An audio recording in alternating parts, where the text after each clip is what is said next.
What's up everyone? Alex here. Welcome to part 2 of the first annual End of the Year Game of the Year Awards here on the Backlog Battle YouTube channel. The EOT GOTY Awards have been going on for several years now on the Backlog Battle podcast, available on iTunes, Spotify, Plex, Stitcher, and Google Play, by the way, and I wanted to bring a version of this award show to YouTube. If you missed part 1 of this year's EOT GOTY, just click on the link on the top right corner of your screen to find a link to part 1. The End of the Year Game of the Year Awards often have strict criteria on a game's inclusion to that year's awards. For our inaugural awards, we're only going to be considering the games that I've reviewed on this channel that were initially released this year. This means that, while I may have talked about playing games like Spider-Man PS4 elsewhere, they must have been reviewed on this channel in order to qualify. Also, technically Ys 8 doesn't count, as it was initially released in 2017. Finally, keep in mind that this list is only my opinion, and that it may not necessarily reflect the score that I gave them in my review. Got that? Great! Let's begin the countdown to the End of the Year Game of the Year 2018!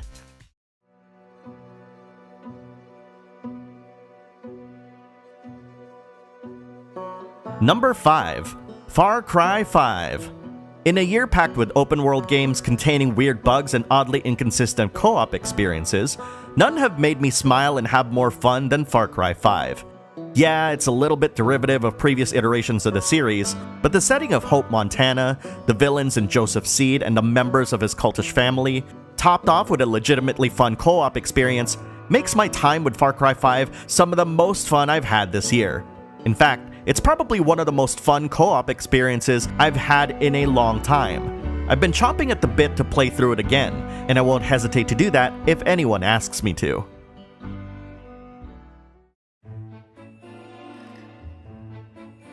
Number 4. Octopath Traveler.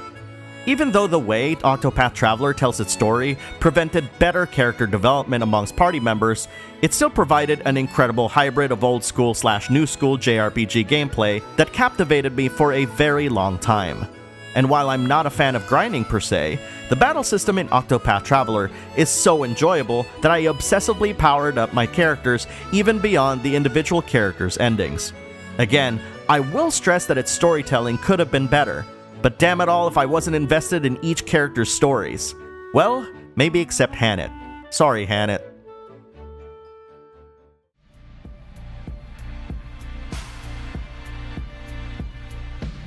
Number 3. Tetris Effect. Probably the best rated game of November, I got hyped for Tetris Effect when I heard that Tetsuya Mizuguchi was working on it. A Tetris game from the creator of Rez Infinite and Luminous? Sign me up!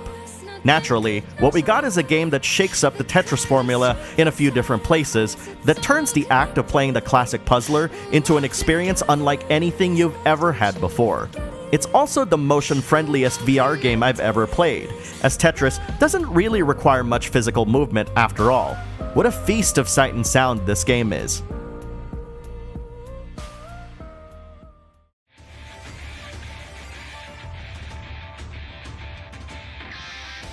Number 2. Yakuza Kiwami 2. Sorry, Yakuza 6. While the aforementioned game provided a fantastic way to close out Kazuma Kiryu's story, Yakuza Kiwami 2 is the full realization of what a Yakuza game should look and play like using the Dragon Engine. Not only was Yakuza Kiwami 2 able to focus on retelling one of the best stories in series history, but it was also able to create more opportunities to tie itself with a prequel, Yakuza 0. Add to that the return of the Hostess Club minigame and a refined version of the clan creator, and a whole bunch of other new features, Yakuza Kiwami 2 easily stands out as my favorite experience from Ryuga Gotoku Studio this year. And finally, my End of the Year Game of the Year for 2018 is... Monster Hunter World. There have been a good number of co-op experiences in video games released in 2018, but none were as engaging or as rewarding as Monster Hunter World. I lamented upon its release how this potential end-of-the-year Game of the Year candidate came out so early in the year, and I'd hoped that I'd remember it by the time awards season came around.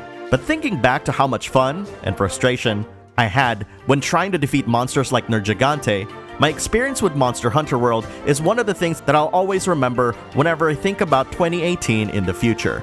It's a game that defied expectations and has since become Capcom's best-selling game of all time, and proof positive that sticking to your gut feeling and carefully acting on it pays off big time. Finally, Monster Hunter is now a mainstream success, and we've all got the scars to prove it.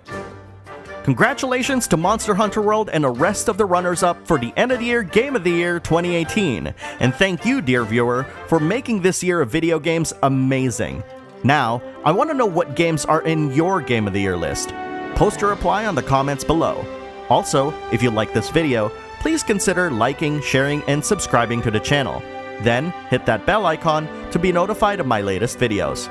Also, follow me on Twitter at MyBacklogBattle for the latest updates on upcoming videos, or just to chat about video games. Have a happy new year, everyone, and we'll see you gaming in 2019.